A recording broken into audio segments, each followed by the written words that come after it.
God first spoke to Abram in his homeland of Ur, calling him to leave everything behind and go to a land he would show him. With his wife Sarai, nephew Lot, and all his possessions, Abram obeyed. Years passed. God changed Abram's name to Abraham, meaning father of many nations, and Sarai became Sarah.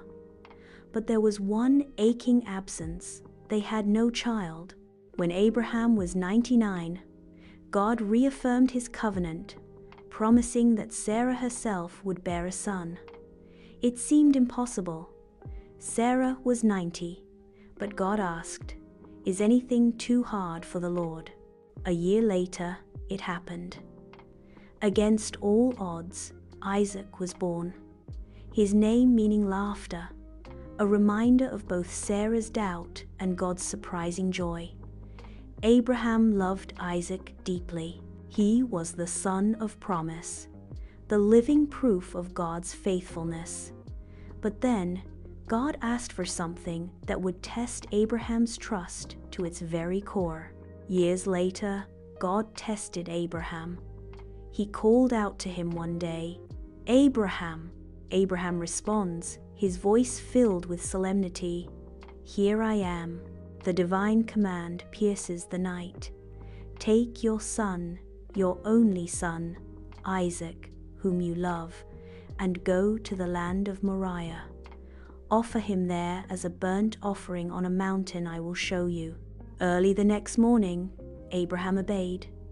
For 3 days, father and son walked side by side, Abraham burdened with sorrow, Isaac unaware of the purpose ahead. In the distance, Mount Moriah looms, a silent witness to the unfolding events. Abraham halts the servants, his eyes fixed on the mountain. Abraham says to the servants, "Stay here. The boy and I will go over there. We will worship, and then we will come back to you." Isaac's voice breaks the silence. "Father, the fire and wood are here, but where is the lamb for the burnt offering?" On Mount Moriah, a stone altar stands ready as Abraham gently prepares Isaac. Abraham says, "God himself will provide the lamb, my son." Abraham raises the knife with trembling hands, the silence thick with tension. The air stills, an invisible hand gripping the flow of time as the scene unfolds. A blinding light cuts through the sky, spotlighting the ancient stones. An ethereal voice echoes urgently from above. "Abraham! Abraham!" cries an angel of the Lord. Abraham responds, his voice clear and resonant in the stillness. "Here I am." The wind howls across the peak of Mount Moriah. The angel of the Lord descends. "Do not lay a hand on the boy. Do not do anything to him. Now I know you fear God, because you have not withheld your son, your only son, from me." Tears blur Abraham's vision as he lowers the knife. Abraham looked up and saw a ram. A ram caught in a thicket becomes the symbol of divine mercy.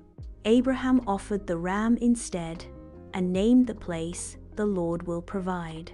Abraham and Isaac begin their descent from Mount Moriah, bathed in the soft glow of the dawning sun.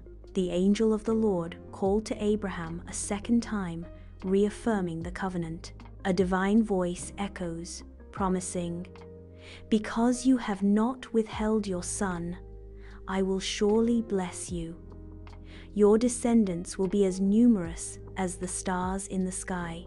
This story is not about sacrifice alone. It is about faith, obedience, and trusting God beyond what we can understand.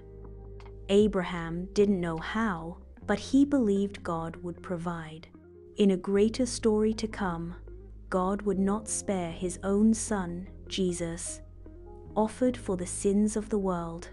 Are you facing a test of faith today? Like Abraham, you may be asked to trust without full understanding. But know this, on the mountain of testing, God still provides.